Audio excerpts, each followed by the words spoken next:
Donc le sujet qui est le nôtre est un sujet très large, mais en même temps un peu défini par l'actualité et contextualisé par ce que nous vivons aujourd'hui en tant que musulmans dans l'espace occidental, pour faire très large.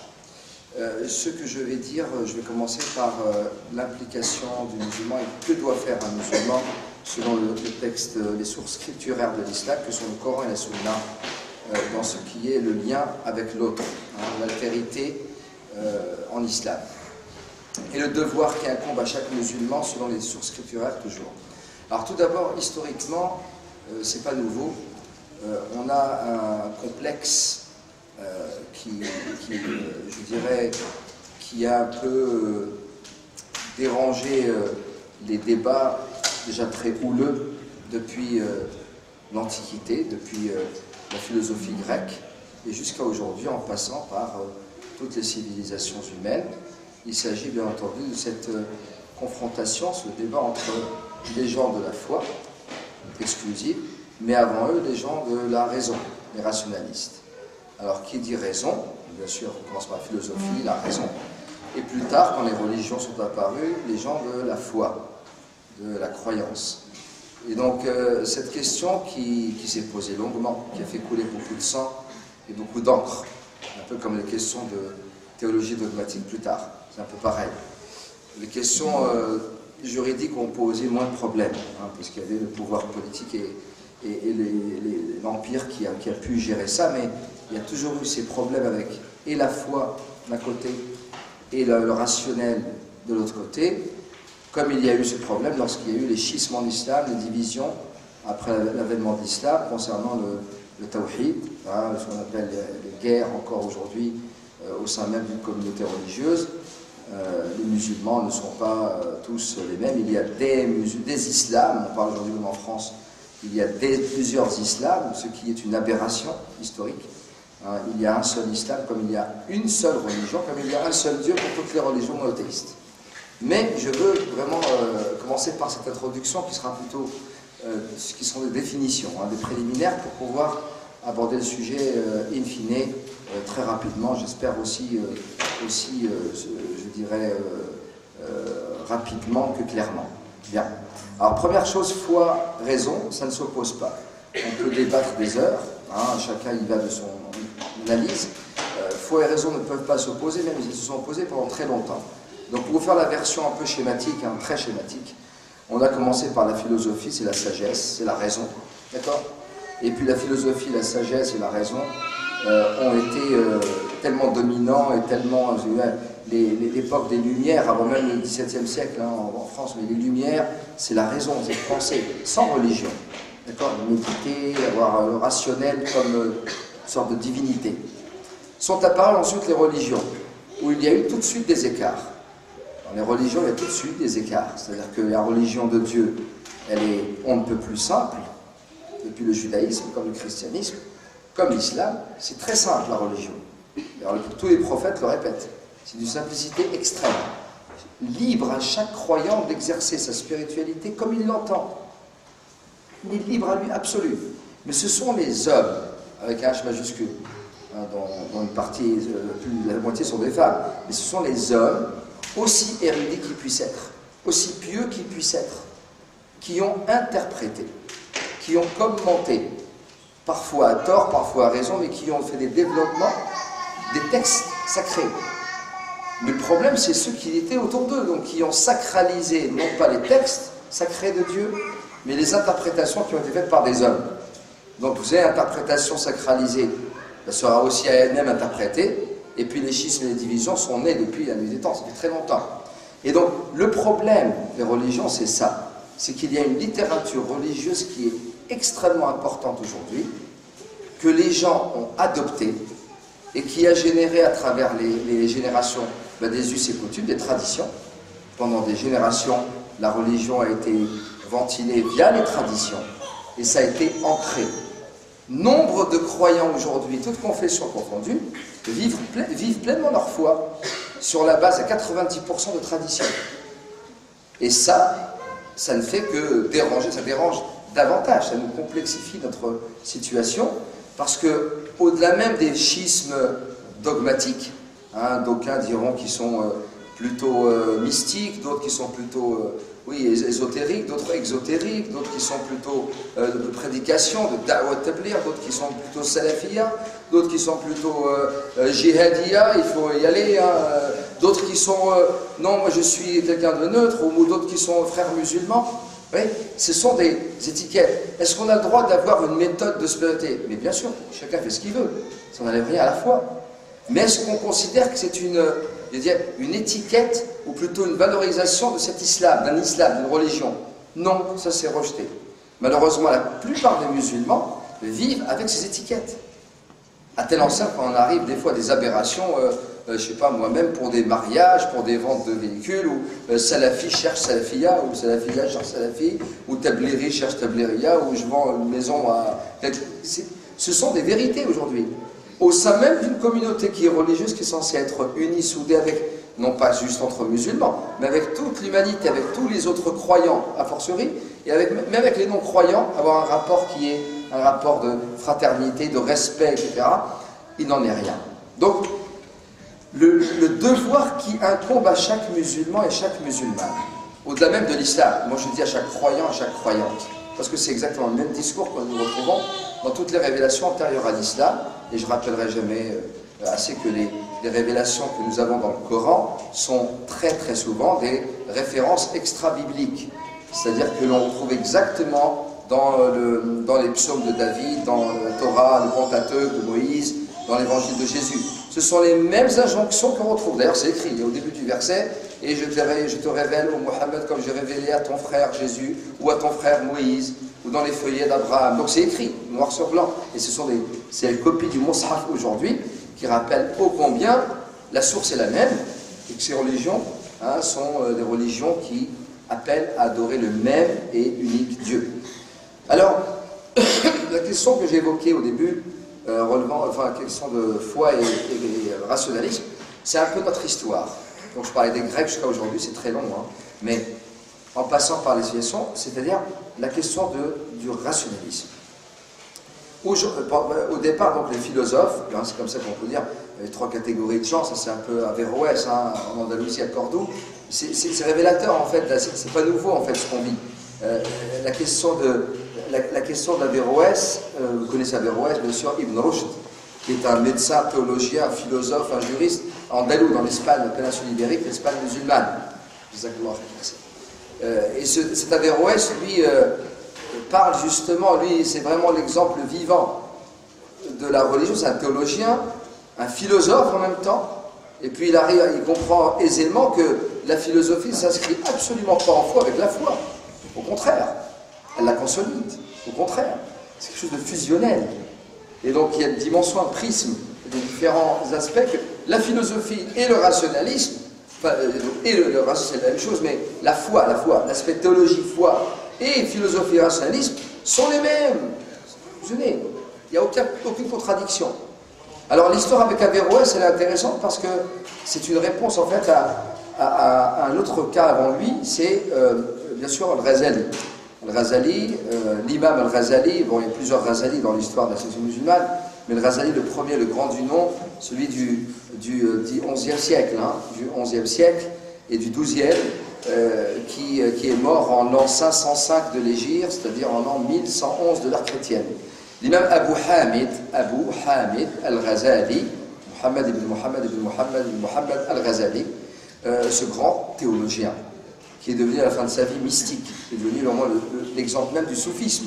C'est un très grand théologien, Al-Ghazali, qui a écrit entre autres dans ses ouvrages, en 5 volumes, La revivification des sens de la religion, Ihya Ulumuddin, ouvrage très célèbre. Alors, même Ghazali, lui, il meurt en 1111.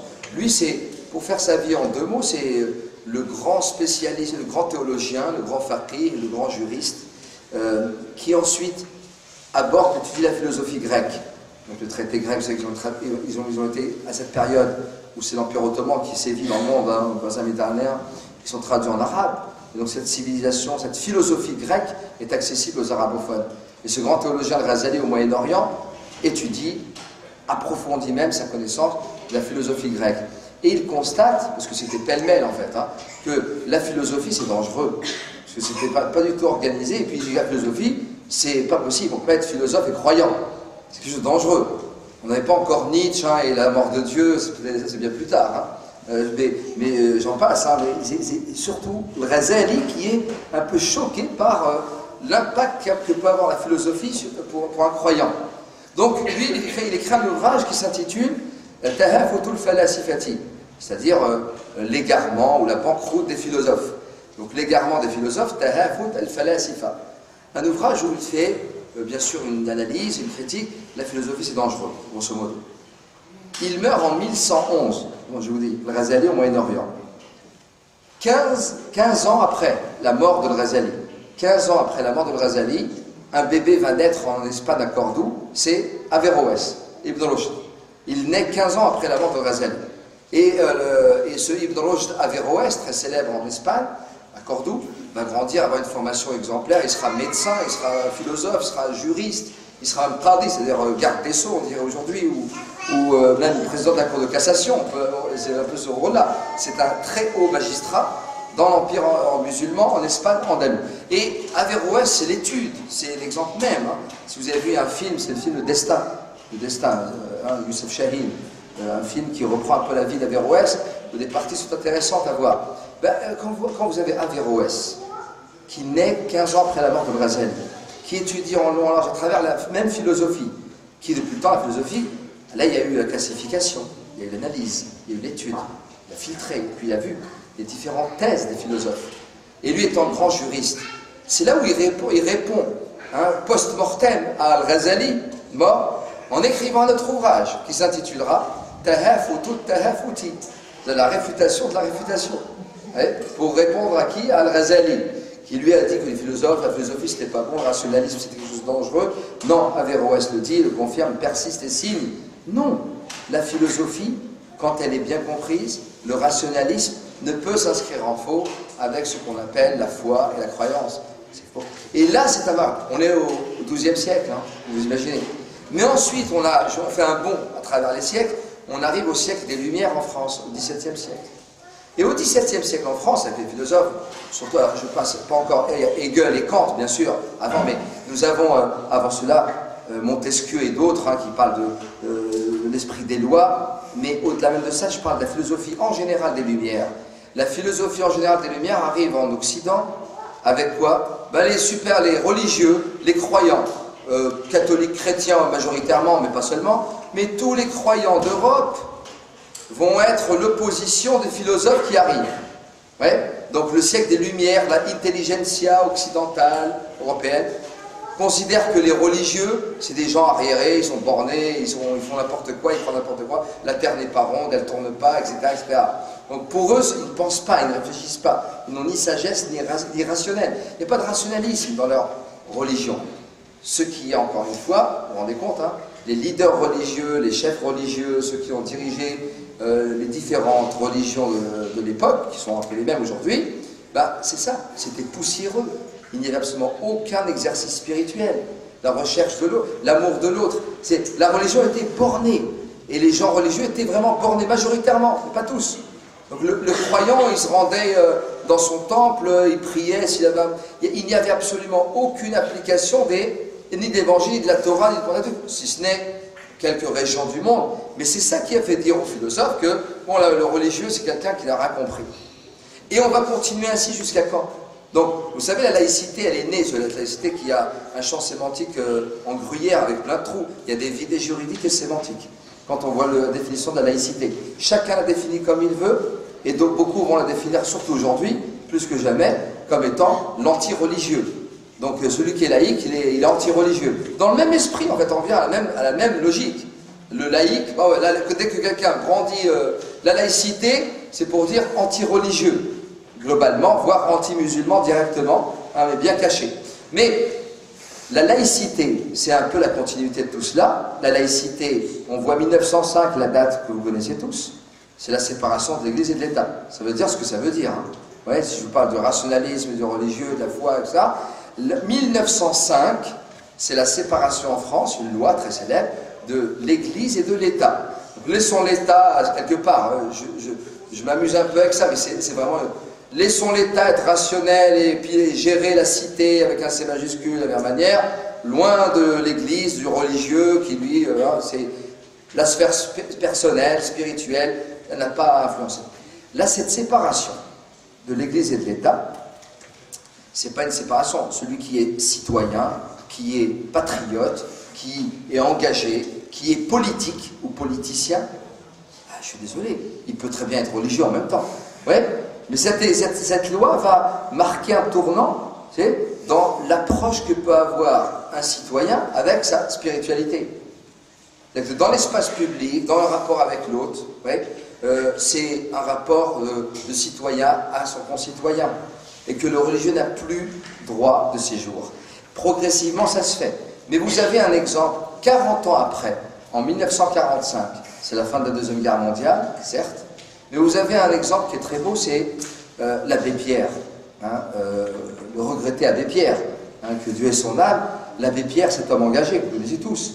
Mais l'abbé Pierre, vous savez qu'il a été élu député. Il était député, il était à l'Assemblée nationale.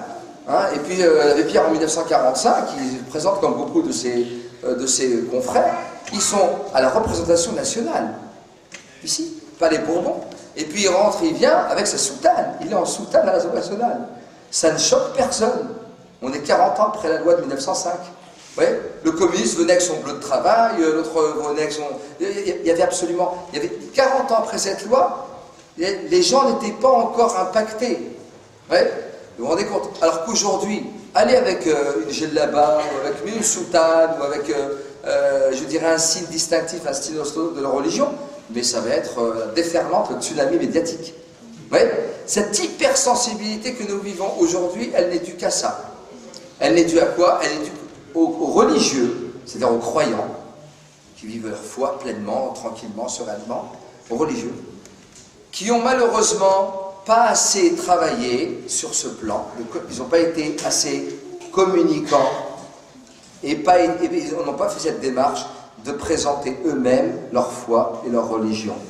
Ils ont laissé un échantillon qui n'est absolument pas représentatif de les communautés religieuses croyantes s'exprimer, détailler, parler sur les plateaux, écrire des choses pendant des décennies. Ouais. À telle enseigne qu'aujourd'hui, il est difficile de... C'est un bras de fer engagé. Mais aujourd'hui, aller expliquer à un concitoyen français, ouais, les valeurs de l'islam, de paix, d'amour, c'est faux. Il y a du pain sur la planche. Mais c'est titanesque comme chantier.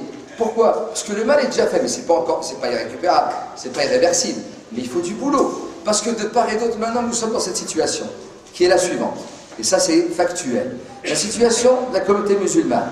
Il suffit d'un nuage de mots. Islam, déjà, hein, mosquée, hein, imam, voile, etc., femme, musulmane, qu'elle soit française, gauloise, de souche, ou qu'elle soit issue de l'immigration, quelle que soit cette femme, dès lors qu'elle est voilée, c'est un problème. Dès lors qu'elle a, je voulais, un signe qui interpelle dans la société, alors que c'est le même signe qui n'interpellait absolument pas pendant des décennies avant, dans la rue. Et c'est ça le problème, c'est que pendant des décennies, les musulmans ont vécu simplement, allègrement, leur religion, parce que la femme même qui était voilée n'avait absolument aucune connaissance des textes scripturaires concernant le voile. C'est un fait de tradition, parfois un fait de mode, un fait de pudeur, mais ça n'a absolument aucun lien avec la religion. Et le problème, il est là. C'est que même la femme, on parle de oui, c'est pas grave, c'est le hashma, c'est la religion, c'est le din, etc. Mais non, le prophète sallallahu alayhi wa sallam n'a jamais fait ça. Il n'a jamais dit ça. Ouais.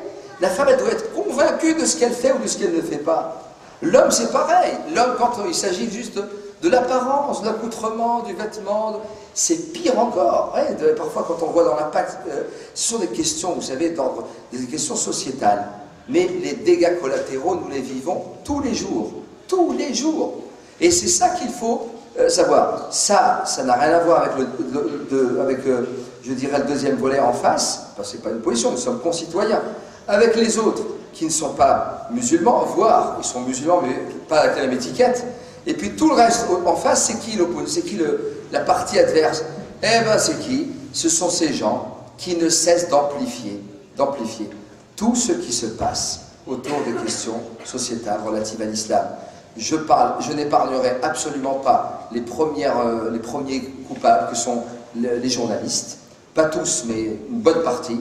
Ces journalistes amplifient le processus. Ils sont conscients de l'impact que peuvent avoir leur émission. Vous savez, une émission, c'est regardé par des millions de personnes. L'audimat, ça a un effet évident qu'on le reconnaisse ou pas. Et puis, ces journalistes, je ne dis pas qu'ils sont tous mauvais, hein, mais ces journalistes amplifient le processus. Quand vous avez pendant des minutes, des dizaines de minutes, je ne sais pas moi, une scène sordide, un fait divers, qui tourne sur des chaînes spécialistes, comme étant la une. Il y a la une, et le lendemain dans toute la presse écrite. Comment voulez-vous que le citoyen lambda n'ait pas cette phobie, cette peur, et de la religion musulmane, et de tous les musulmans, et des mosquées, et de tout ce qui touche à nous? C'est normal. Nous restons des êtres humains, voyons. Ouais.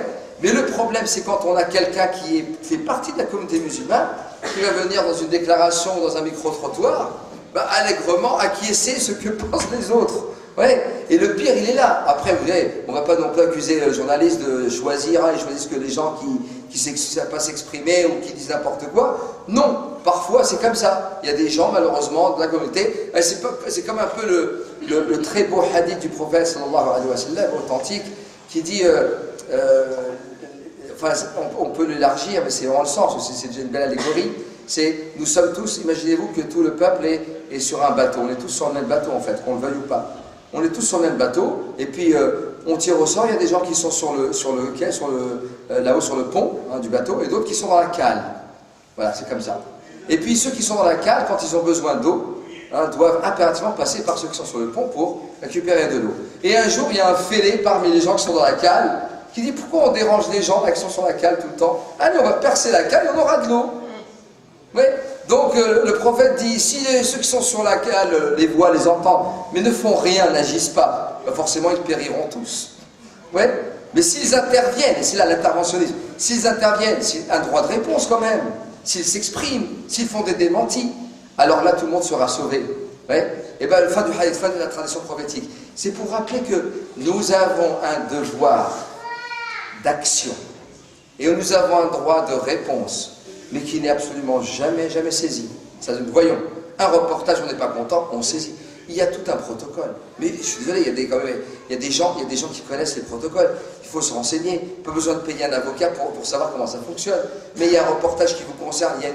On vous a fait dire ce qu'on vous a pas dit. Il y a un truc que vous ne cautionnez pas. Vous faites un écrit, vous faites un mail, vous répondez, vous intervenez. Mais si ça se faisait, il n'y aurait pas, je dirais, l'amplification qu'on a. Les politiques se permettent de faire des déclarations abjectes, qui sont insensées, infondées, et personne ne répond. Derrière, on a d'autres hommes politiques qui vont répondre, et vont croire: ah, machallah, il défend les musulmans, lui, j'ai voté pour lui. Mais non, il défend son intérêt politique. Ouais, c'est pas vrai, si M. X dit quelque chose, M. Y va le contredire, c'est l'opposition. Ouais, c'est pas forcément pour l'intérêt de ce qu'on voit. Et malheureusement, la boucle, elle existe depuis belle lurette. Nous avons aujourd'hui, pour notre sujet, nous avons le devoir, parce que c'est comme ça que le professeur, le devoir d'aller vers l'autre. Le devoir d'aller vers l'autre. C'est-à-dire, la connaissance de l'autre, dans ton environnement, dans où tu vis. Le voisin a un statut en islam. Le membre de ta famille, qu'il soit à proximité ou loin, même loin, sur un autre continent, il a des droits sur toi. Donc le croyant, en fait, il est complètement cerné par rapport à l'altérité. Tu peux dire: moi je vis dans mon coin tout seul, et puis je vais être tranquille, j'en ai marre de ces problèmes, je vais aller sur une île déserte et je serai heureux. C'est contraire même à l'idée de la foi. Une tradition prophétique authentique dit la chose suivante. Le prophète sallallahu alayhi wa sallam dit: le croyant qui côtoie les gens, autrui, le croyant qui côtoie autrui, en société, et qui endure, c'est une pénibilité déjà en soi de côtoyer les gens, sa famille ou pas de sa famille, au travail, dans la rue. Ce croyant-là est plus aimé de Dieu, Dieu l'aime plus et il est mieux, il a un rang beaucoup plus élevé chez Dieu que le croyant qui s'isole, qui ne côtoie pas les gens et qui n'a pas de problème et qui n'a pas de soucis. C'est facile de dire: bah, moi j'ai envie de m'isoler sur une île ou aller à la Mecque, et puis je vais à Médine, et puis je m'enferme et je vis jusqu'à la fin de mes jours, et je vais aller au paradis. Qu'est-ce que c'est que ce délire? La vie c'est la pénibilité de la vie. Hein, la pénibilité, elle est là. Et c'est tout ce qui nous manque aujourd'hui. C'est qu'on... les musulmans et même les non-musulmans. Donc tout le monde, si vous voulez, tout le monde évite l'autre. Alors évidemment, tout le monde va mourir, tout le monde va mourir dans son coin. C'est une mort métaphorique ici, hein. C'est ce qui se passe. D'où la philosophie. Et là, encore une fois, je rebondis. Je prends une petite louche de philosophie. Léon-Louis Gratelot, dans ce beau texte de la philosophie des porcs-épis, des hérissons. Et il dit, il y a 2 porcs-épis, les hérissons. Quand il fait froid en hiver et qu'il neige, ces porcs-épis ne peuvent pas survivre s'ils sont loin de l'autre. Ils mourront tous les 2. Et s'ils veulent profiter chacun de la chaleur corporelle de l'autre et se rapprochent, ils vont se transpercer et ils mourront tous les 2. Et il dit que la philosophie, c'est ça le rationnel, qui rejoint Din ici. C'est en fait, dans le rapport humain, c'est pareil. Il faut qu'ils se rapprochent, que leurs épines s'entrelacent sans se transpercer, vous avez compris? Sans trop s'éloigner, de sorte qu'ils puissent chacun survivre en profitant de la chaleur corporelle de l'un et de l'autre. C'est quand même très beau. Le Nabi sallallahu alayhi wa sallam, quand il parle de l'autre, c'est exactement ça. Il ne demande pas d'être l'ami de tout le monde, d'aller voir tout le monde, etc. Mais il y a des règles établies par le Coran et par la Sunna. Ce n'est pas les interprétations humaines. Hein.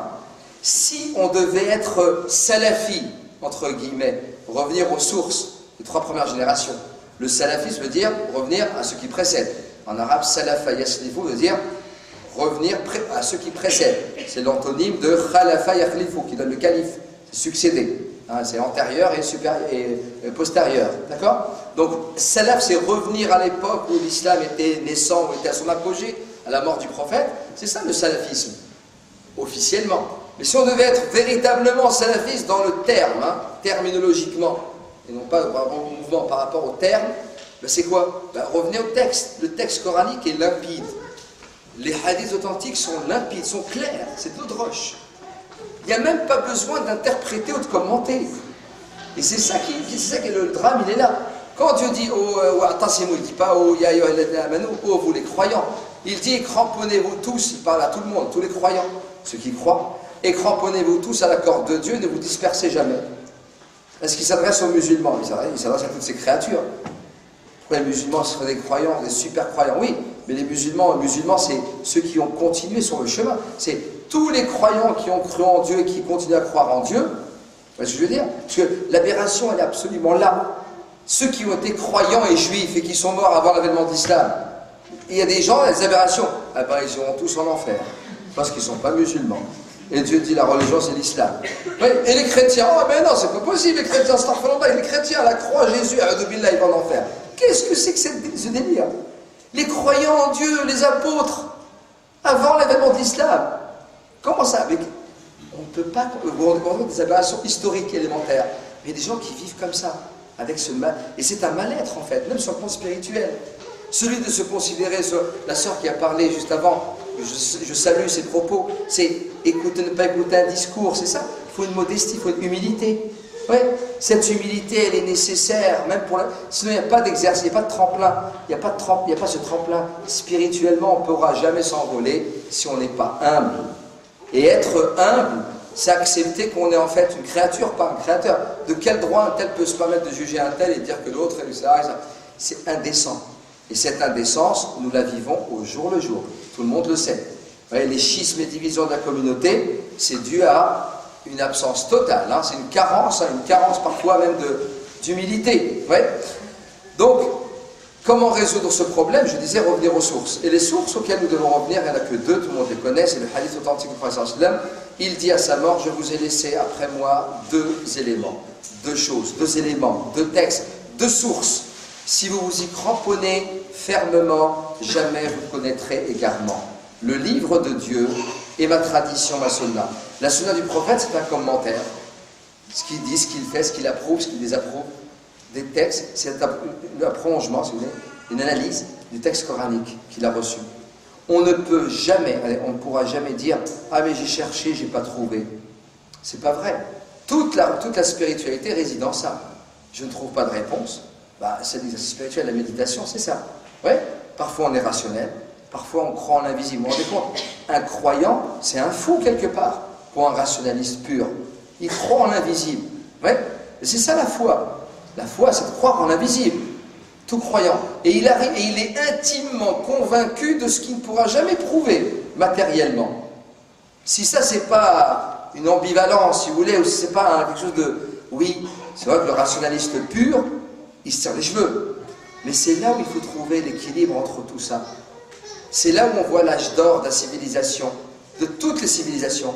Quand on est en Espagne, tout à l'heure, pour revenir à notre ami Averroès, dont j'ai parlé à Cordoue. Mais Averroès en Espagne, il y a la crise politique, il y a la crise économique, il y a la crise militaire, c'est l'armée, c'est les provinces, c'est Moulouk Tawaïf, c'est la période de Los Reyes de Taïfas, hein, c'est les principautés le morcellement de l'empire islamique en Espagne.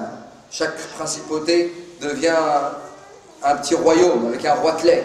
C'est la guerre politique, économique, mais en même temps, paradoxalement, c'est l'essor et l'âge d'or de la civilisation, indépendamment de la crise économique, de la crise politique. Les gens vivent, il y a le vrai vivre ensemble.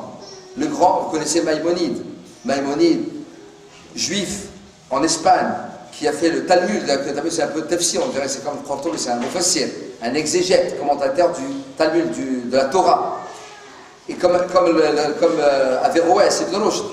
Mais vous vous rendez compte, nous sommes en Espagne, c'est la terre des Visigoths, donc c'est chrétien, Alphonse I, II, III, etc.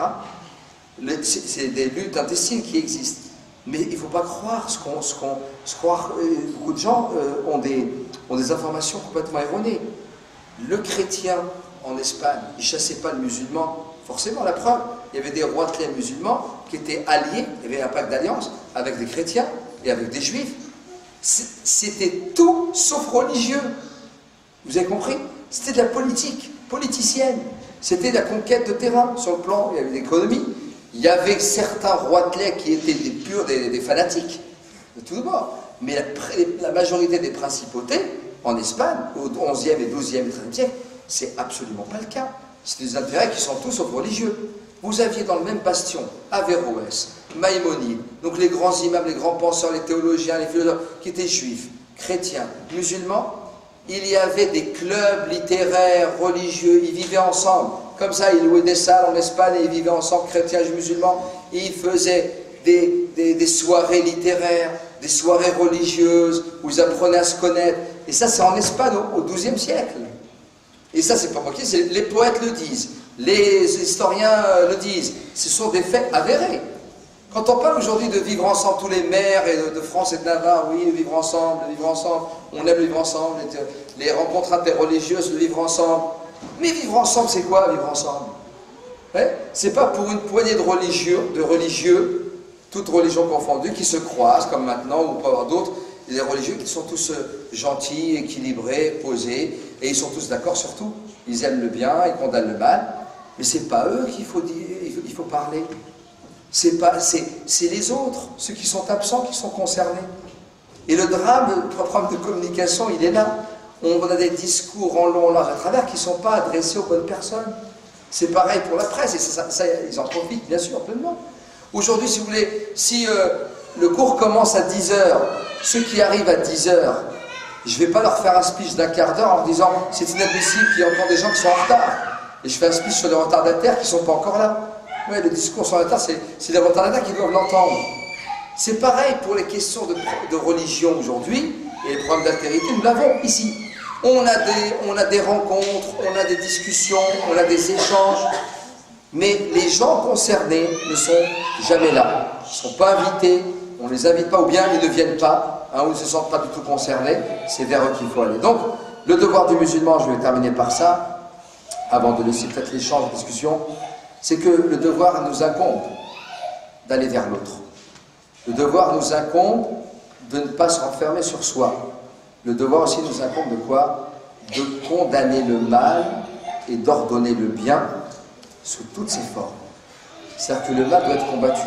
Tous ceux qui sont en mesure de combattre le mal, même s'il ne les concerne pas eux, mais s'il concerne leur communauté, s'il concerne même leur immeuble, s'ils sont dans un appartement, et il y a un problème de voisinage. Comment ça, un croyant, a fortiori, je parle pas, déjà un citoyen normalement constitué, vous voyez, quelqu'un de normalement constitué, il est copropriétaire ou il est locataire dans un immeuble de résidence, il y a un problème, il se sent concerné par cette résidence. Mais a fortiori, On ne peut pas laisser. Mais vous vous rendez compte, c'est quelque chose de la vie quotidienne. Est-ce que ça dépend du religieux de se sentir concerné? Non, ça dépend du religieux, mais c'est du bon sens. Mais a fortiori pour le croyant, il doit le faire pour les valeurs humanistes que véhicule sa foi. Aller vers l'autre, s'oublier.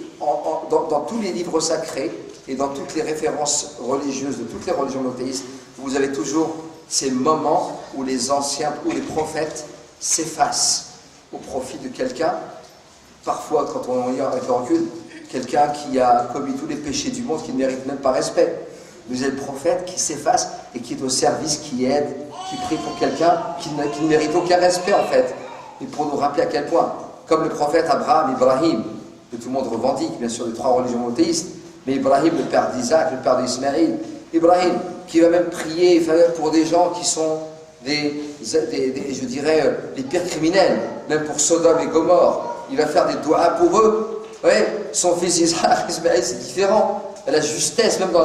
Donc Ibrahim, sallallahu alayhi wa sallam, le prophète Ibrahim, l'ami de Dieu, se consume en tant que prophète pour donner ça. C'est l'ami de Dieu, il n'est pas l'ami de Dieu pour rien. Dieu pardonne à des gens qui ne méritent même pas. Si les humains devaient se juger entre eux, il n'y en aurait pas un qui sentirait l'autre du paradis. Ouais. Et donc le Créateur passe outre et pardonne celui qui a commis toute sa vie des péchés, qui à la fin de sa vie observe un petit repentir, sincère, et puis on ne dira même pas que tout est absous, c'est faux. Dans la sourate Al-Furqan, Dieu ne dit pas que, rendez-vous compte, le profil, type, hein, mais c'est vraiment quelque chose de très fort. Quelqu'un qui n'a fait de sa vie que c'est une catastrophe, sa vie. Toute sa vie, il a commis tous les péchés possibles, imaginables, à outrance, toute sa vie. Et il arrive à la fin de sa vie, repentir, sincère. Repentir sincère. À ce moment-là, on dit, khalas, le compteur, il repart à zéro. C'est bon, Dieu lui a tout pardonné. Comme le pèlerin, à zéro. Non, ce n'est même pas ça. Pour vous dire un peu, la règle est dans le texte coranique. Celui-là qui a observé un repentir sincère avec tellement de péchés derrière lui, quand il regarde le rétroviseur, il est effrayé lui-même. Son repentir, s'il est sincère, et qu'il continue sur son cheminement spirituel, Dieu dit, celui-là, alors, je ne lui pardonne pas tout, mais je transforme tous ses péchés en bonne action. C'est le verset du Coran dans Sourate Al-Furqan. فَأُولَٰئِكَ يُبَدِّلُ اللَّهُ سَيِّئَاتِهِمْ حَسَنَاتٍ وَكَانَ اللَّهُ غَفُورًا رَحِيمًا. C'est quelque chose qu'on peut même, l'entendement humain est limité, mais là, on ne comprend pas cette équation.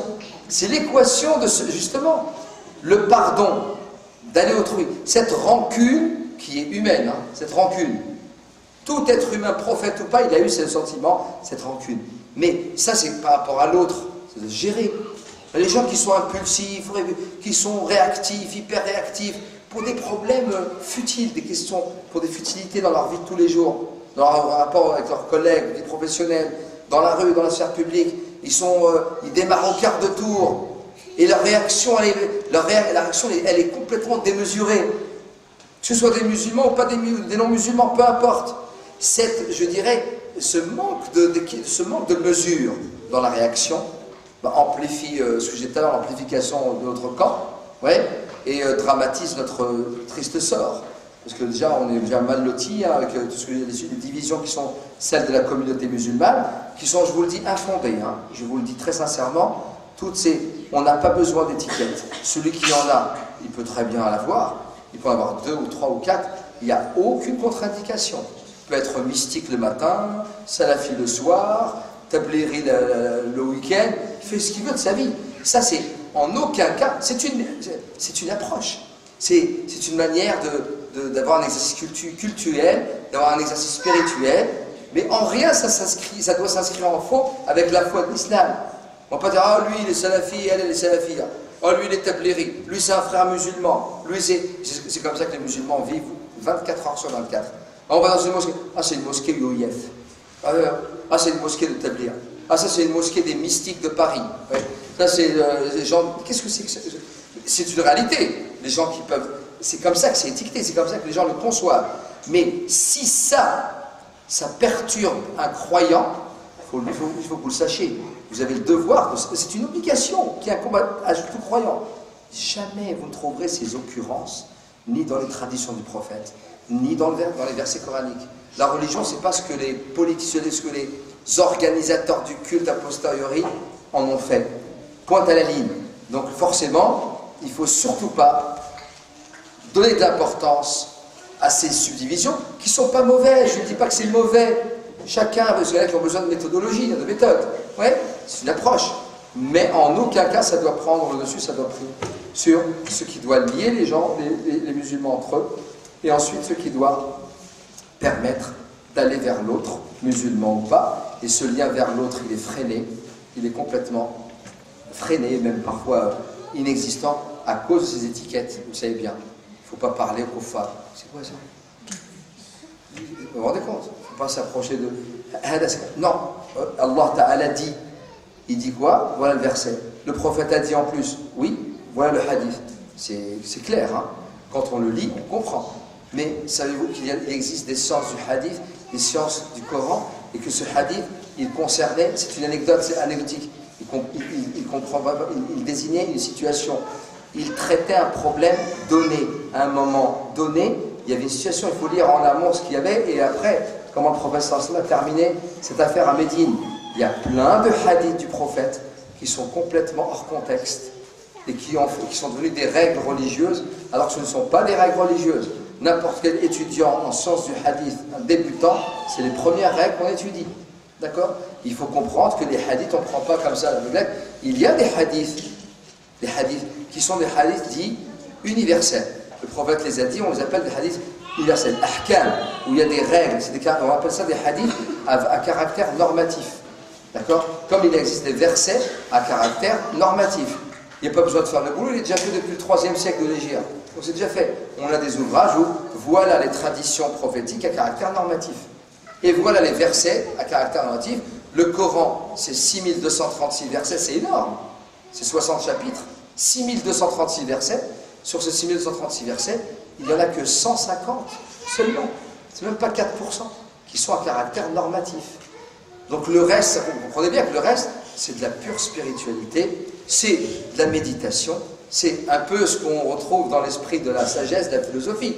N'importe qui, sans formation aucune, même analphabète, même sans avoir fait d'études, il ne sait ni lire, ni compter, ni rien du tout, eh bien il peut être le plus pieux des pieux. Comment? On dit, oh, la science, ça permet. Oui, la science est un tremplin. Mais n'importe quelle créature de Dieu peut méditer autour d'elle, voir la création de Dieu, et puis atteindre des sommets. La confiance en Dieu, oui, c'est quelque chose de très simple. C'est hyper simple. Conscient que Dieu existe, qu'après la vie, qu'après la mort, il y a une vie, et que tout le monde devra rendre compte de tout ce qu'il aura fait ou pas fait, en bien ou en mal. Ça suffit, c'est résumé. Et bien ça, en regardant, en parcourant des distances, la mer, ou le désert, ou n'importe quoi, ou un paysage, ou l'avion, ou les montagnes, n'importe quel paysage est un sujet de méditation. N'importe quel paysage, comme ça, simplement un tableau, et puis on peut s'envoler spirituellement. On peut méditer sur n'importe quelle situation dans la vie. Et c'est ça, la foi. La foi, c'est pas donner pas des critères, hein, des requis. Hein. Voici le profil. Le profil, voilà ce qui est requis pour être un pieux, ou être quelqu'un de... Non, c'est pas vrai. Ce serait injuste de la part de Dieu, et Dieu n'est pas injuste. Donc tout le monde est en mesure d'atteindre les sommets de la spiritualité. Ouais. Et c'est là où, si vous voulez, il y a cette belle image, pour c'est les gens, même les musulmans, les gens, dans la sphère publique, dans la rue, même à la mosquée, mais les gens n'ont pas à savoir ce que tu fais la nuit, n'ont pas à savoir la quantité de jours, la quantité je dirais, de Coran que tu lis, nombre de versets. Les gens n'ont pas à savoir forcément ce que tu fais. Ta spiritualité, tu n'as pas à l'étaler ou à en parler, même avec une bonne intention, parfois pour stimuler, pour... Non, la spiritualité, c'est quelque chose de personnel.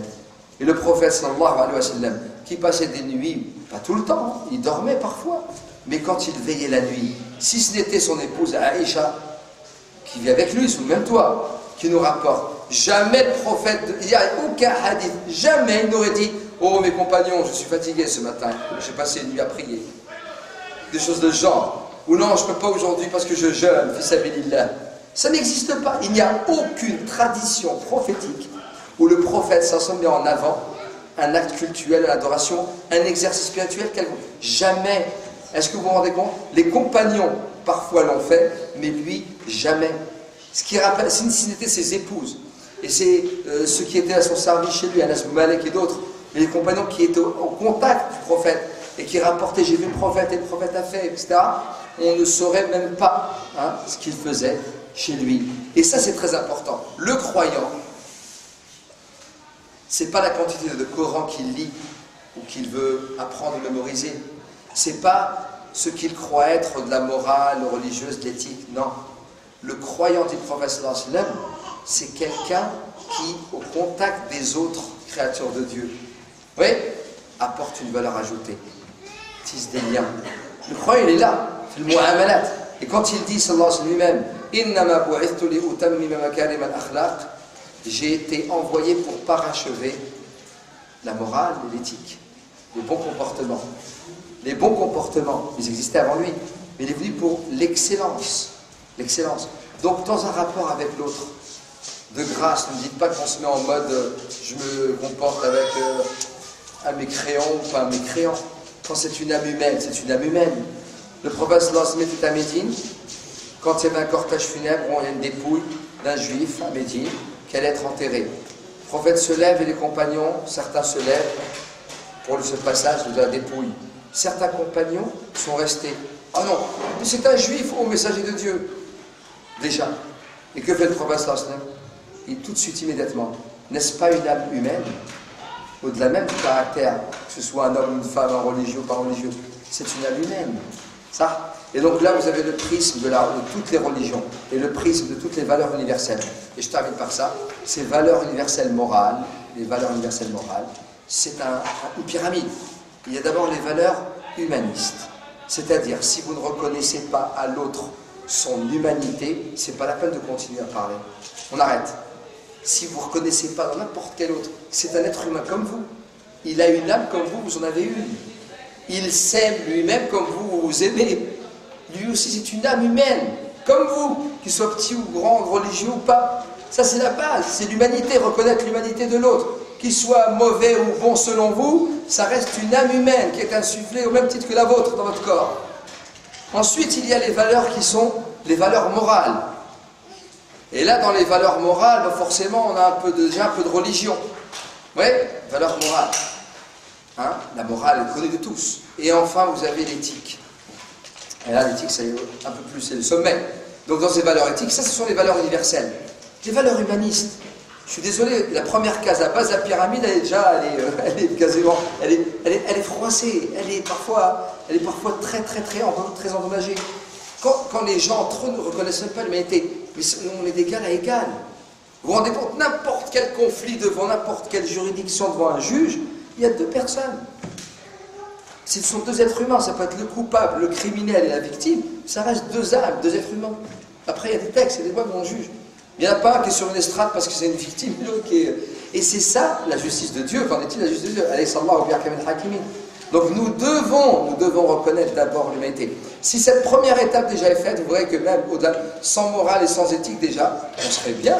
Et dans la religion, vous avez les valeurs humanistes qui sont intrinsèques à l'islam. Je vous assure, ça c'est un examen de conscience personnelle, tous les jours. Quand vous voyez l'autre et vous vous croyez supérieur, pour quelque raison que ce soit, et que vous permettez inconsciemment de le juger. Ça, c'est systématique chez l'être humain, systématique. Et bien c'est ça, malheureusement, qui freine l'exercice spirituel, qui ne donne pas sa vraie finalité. La finalité, c'est de quoi? C'est de... Plus on est croyant, et plus on est humble. Et être humble, c'est pas jouer humble, cette fausse modestie. Être humble, c'est dans ses rapports avec l'autre que ça se voit, c'est pas dans ses déclarations. Ouais, celui qui est humain, celui qui arrive à s'effacer au profit de l'autre.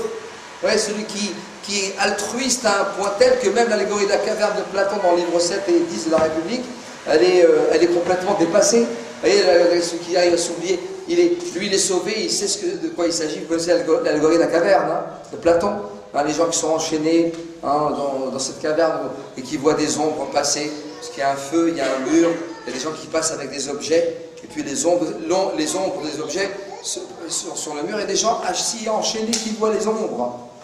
Et ils croient que les ombres sont les objets. Ouais. Mais celui qui voit, il dit, mais non, les objets ils passent derrière, là, les gens les portent sur leur tête. Et puis il va tirer quelqu'un, il va essayer de sauver quelqu'un par altruisme. Et il va lui enlever les chaînes et dire mais viens regarde, et il lui explique, etc., etc. Il y a un processus, ça c'est Platon, c'est chez les Grecs, mais c'est pour dire l'altruisme qui fait partie, oui. Comme lui il a été sauvé, il a compris la vérité on ne la garde pas pour soi. Il veut sauver autant que faire se peut le maximum de gens. Ce sentiment d'altruisme n'est-il pas le sentiment omniprésent chez tous les prophètes de Dieu, de Adam jusqu'à Mohammed sallallahu alayhi wa sallam? Tous, ils ne cherchent qu'à sauver leur communauté, qu'à sauver les gens qui sont autour d'eux. Donc voici pourquoi, et je termine, c'est la conclusion, le mot de la fin. Le titre était le lien vers l'autre. C'est un devoir et non pas une option. Trop de musulmans considèrent que c'est une option. Moi, si j'ai le temps, ouais, c'est un peu le week-end. Si j'ai le temps, mais non, c'est systématique. C'est un devoir, c'est une injonction coranique et une injonction prophétique que devrait pour aller vers l'autre. Et tu ne sais pas aller vers l'autre pour forcer, non, aller vers l'autre par tous les moyens possibles, par ton comportement, par ton rapport avec ton rapport à l'autre, avec de la meilleure manière qui soit. Parfois c'est douloureux, parfois il faut de la patience, parfois il faut de la persévérance, mais cette endurance et ce travail de longue haleine est une partie intégrante du croyant et non pas une option à choisir. Barakallahu fikum. Wassalamu alaikum wa rahmatullahi wa barakatuh.